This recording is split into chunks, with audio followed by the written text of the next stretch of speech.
کے کرم سے پڑھنے لگے جا ساری لائٹ لائٹ چچو بڑے سیاروں کو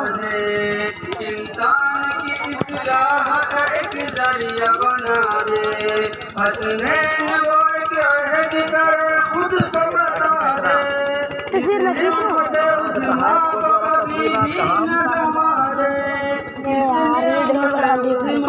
کبھی بھی نہ گوا دے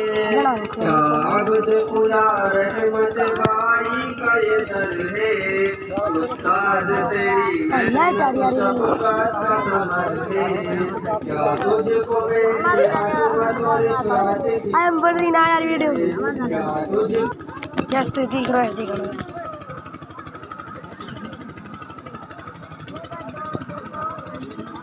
ماشاءاللہ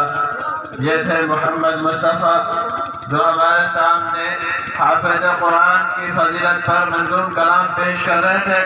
یہ حق اور مسلم بات ہے اور ہمارا عقیدہ ہے کہ اللہ رب العزت کے یہاں حافظ قرآن کا بہت اونچا مقام ہے. حدیث شریف کے اندر آتا ہے حافظ قرآن سے کہا جائے گا ایسے 10 لوگوں کو جہنم کے بارے میں جن کا حکم ہو چکا ہوگا, جن لوگوں کے بارے میں فیصلہ ہو چکا ہوگا کہ یہ شخص جہنمی ہے, ایسے 10 لوگوں کے بارے میں حافظ قرآن کو سفارش کا حق دیا جائے گا کہ آپ ان میں سے چھاڑ کر کے جن لوگوں کو جنت میں پہنچوانا چاہے اگر وہ ایمان کے ساتھ اس دنیا سے گئے ہوں گے تو حافظ قرآن 10 لوگوں کو جنت کا ٹکٹ دلوائے گا. اللہ تعالیٰ ہم سب کو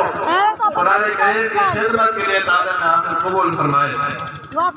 میں اپنے پروگرام کو آگے بڑھاتے ہوئے دعوت دے رہا ہوں محمد عادل گھیر بسائی. محمد عادل گھیر بسائی یہ آئے اور ٹی وی انٹرنیٹ کے تعلق سے اپنی تقریر پیش کریں. محمد عادل گھیر بسائی.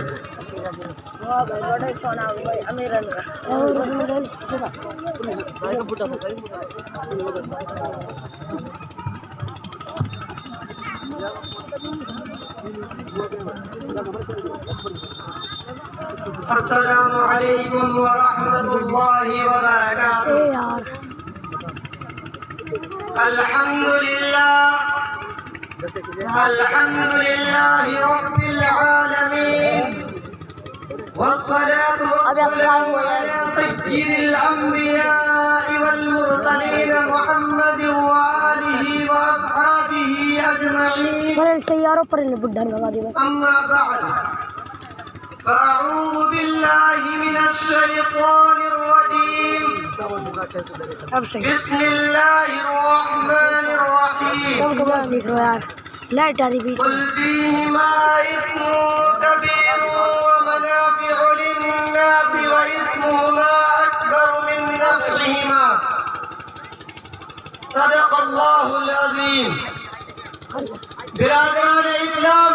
اور حاضرین مجلس, میں آپ حضرات کے سامنے موبائل ٹی وی انٹرنیٹ کے بارے میں کچھ عرض کرنا چاہوں گا. امید ہے کہ بغور سماعت فرمائیں. جس دور سے ہم اور آپ گزر رہے ہیں وہ سائنس اور ٹیکنالوجی کا دور کہلاتا ہے. آج قدم قدم پر سائنسی ایجادات سے مادیت میں نئے نئے انکشافات کا چرچا ہے.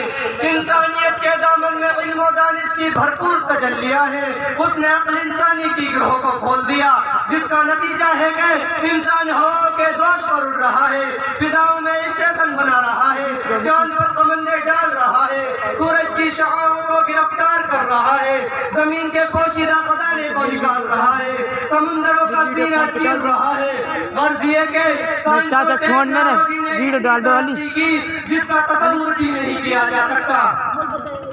لیکن سوال یہ ہے کہ کیا سائنس کی ایجادات اسلام کے لیے چیلنج ہے؟ کیا مذہب اسلام پر اس سے کوئی حرف آتا ہے؟ کیا آلات جدیدہ کے استعمال کا حل ہماری شریعت میں موجود نہیں؟ اگر ہے تو پھر مسلمان ان کا غلط استعمال کیوں کر رہا ہے؟ میں آلات جدیدہ اور موبائل کے استعمال کا مخالف نہیں ہوں, لیکن اتنا ضرور کہوں گا اثمہما اکبر من نفعہما. ان کے منافع مسلم ہیں پر ان کے ضرر کا بھی انکار نہیں کیا جا سکتا. آج جو دنیا میں عریانیت, فحاشی اور بے حیائی کا دور ہے, اس کی بنیادی وجہ ان آلات جدیدہ کا فروغ ہے. شیطان انسان کے ہاتھ میں موبائل, ٹی وی, انٹرنیٹ اور کمپیوٹر کا ہتھیار دے کر مطمئن ہو گیا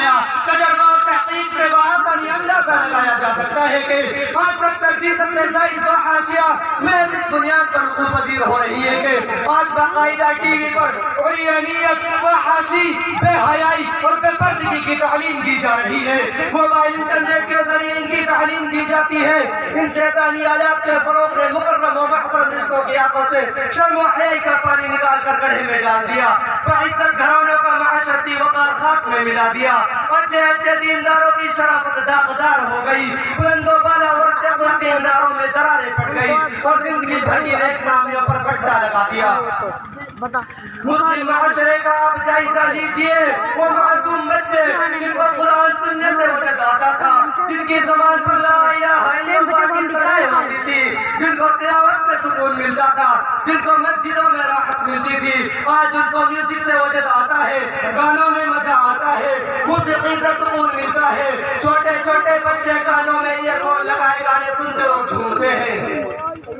وہ ماں باپ بھی کتنے بے غیرت ہیں جو اپنے بچوں کی ایسی حرکتوں کو دیکھ کر ان کو زیادہ تحسین دیتے ہیں، ان کی اسی خوشی میں اپنی خوشی بدلاتے ہیں، یعنی اپنی آخرت اور بچوں کی آخرت اور مستقبل دونوں کو تباہ کرتے ہیں۔ اور جب بچے بڑے ہو کر نافرمانیاں کر کے ناک میں دم کرتے ہیں تو والدین شکوہ کرتے ہیں کہ ہماری اولاد نافرمان ہو گئی، ہمارے حقوق ادا نہیں کرتی۔ وہ اولاد جو اپنے رب کی نافرمان ہو وہ اپنے والدین کی فرمانبردار کیسے ہو سکتی ہے؟ سچ کہا ہے خواجہ محمد اسلام نے کہ تبلے کی تھاپ پر، باجے کی آواز پر، گھنگرو کی جھنکار پر، رنڈیوں کی آواز پر ناچنے والی ماں کے بدنوں سے کبھی خالد بن ولید، محمد بن قاسم اور طارق بن زیاد پیدا نہیں ہوتے، بلکہ خطاکار، بدکار اور نافرمان پیدا ہوتے ہیں۔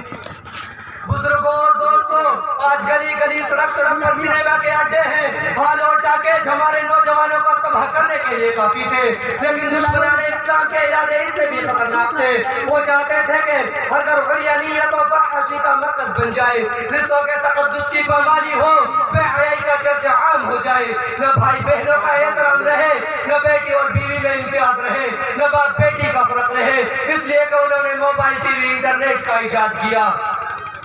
مسلمانوں، یہ سب یہودیوں کی سازشیں ہیں، ان سے آگاہ رہو، ان سے اجتناب کرو۔ روایت میں آتا ہے کہ میری امت بنی اسرائیل کے قدم پر قدم چلے گی۔ اگر بنی اسرائیل میں کسی نے اپنی ماں کے ساتھ اعلانیہ زنا کیا ہوگا تو میری امت میں بھی ایسے افراد پیدا ہوں گے، اور ایک زمانہ آئے گا لوگ اپنی ماں کے ساتھ اعلانیہ زنا کیا کریں گے، اور شاید وہ دور آ چکا ہے، اعلانیہ نہ صحیح لیکن خفیہ طور پر تو ہو ہی رہا ہے۔ ابھی حال ہی کا واقعہ ہے کہ دلی میں ایک باپ اپنی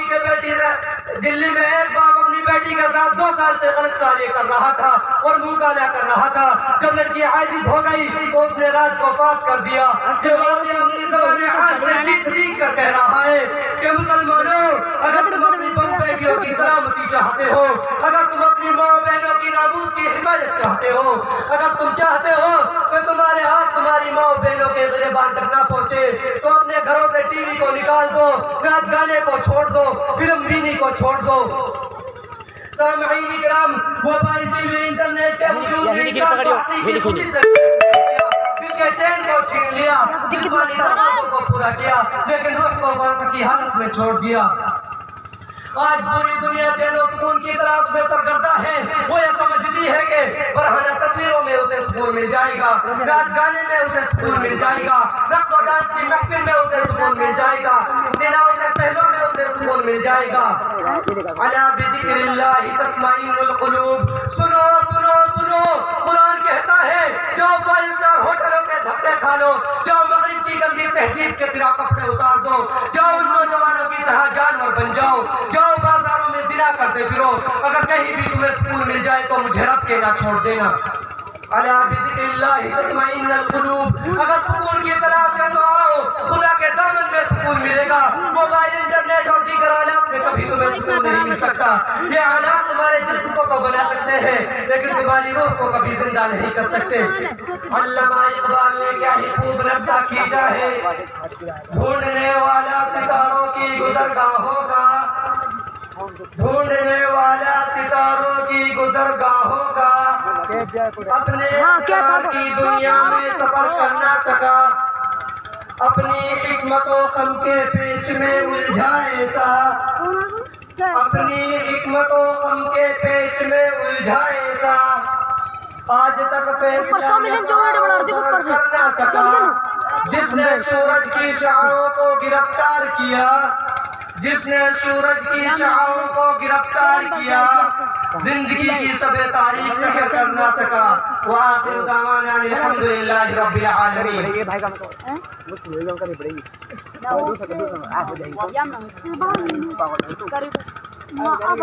ماشاءاللہ یہ ہے محمد عادل گھیر بسائی جو اپنی تقریر کے ذریعے سے ہمیں ایک بات کی طرف یاد دہانی کرا رہے تھے آج ہمارا ماحول اور ہمارے گھر کا ماحول ٹی وی اور انٹرنیٹ اور موبائل کی آغوش میں آ چکا ہے جس کی پاداش میں آج ہمارے بچے ہمارے ہی سامنے غلط حرکتیں کرتے ہیں اور ہم کو ٹوک بھی نہیں سکتے میں آپ حضرات کی بات بتاتا ہوا چلوں ہمارا معاشرہ اور ہمارے گھر کا ماحول اتنا خراب ہو چکا ہے اگر گھر کے اندر کوئی بچہ رو رہا ہو تو کیا کہتے ہیں بھائی اس کے لیے موبائل چلا کر دے دو اس کے لیے فلاں کامیڈی چلا کر دے دو فلاں ناٹک چلا کر دے دو تاکہ اس میں کھیل لگ جائے گا یہیں سے ہم نے اپنے بچے کا ذہن ٹی وی اور انٹرنیٹ میں لگا دیا جبکہ ہمیں ہونا یہ چاہیے تھا اگر ہمارا بچہ رو رہا ہے تو اسے ہم نعت کلمات سناتے قرآن کریم کی آیات پڑھ کر ان کے اوپر دم کرتے یا کوئی اور طریقہ اختیار کرتے لیکن ہم کیا کرتے ہیں موبائل اس کے ہاتھ میں تھما دیتے ہیں جس کے نتیجے میں وہ موبائل کا ایسا عادی ہو جاتا ہے کہ بغیر موبائل کے اسے چین و سکون بھی نہیں آتا آپ حضرات کو ایک چھوٹا سا واقعہ بتاتا ہوں دہلی کے میٹرو میں ایک عورت اپنے بچے کے ہاتھ میں کتاب دے رہی تھی اور وہ بچہ کتاب پڑھ رہا تھا تو برابر میں بیٹھنے والی عورت نے دیکھا اور پوچھی کہ بہن تم نے اپنے بچے کے ہاتھ میں کتاب کیسے تھما دی آج کا دور تو یہ ہے کہ ہر چھوٹے سے چھوٹے بچے کے ہاتھ میں موبائل رہتا ہے اور آپ کا بچہ یہ ہے کہ کتاب پڑھ رہا ہے میٹرو میں بھی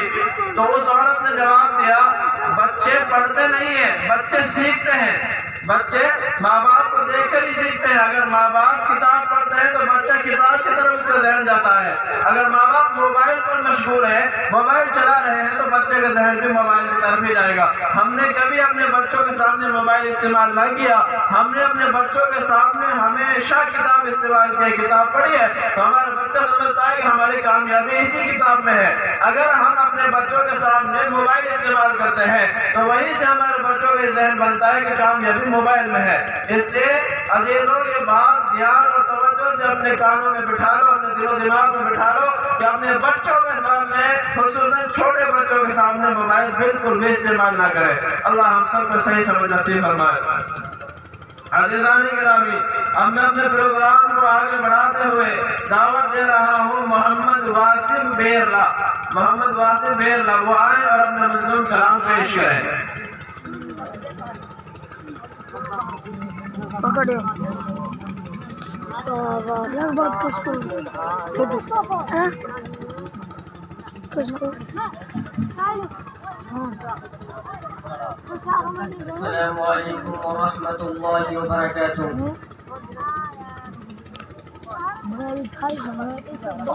خوش میرے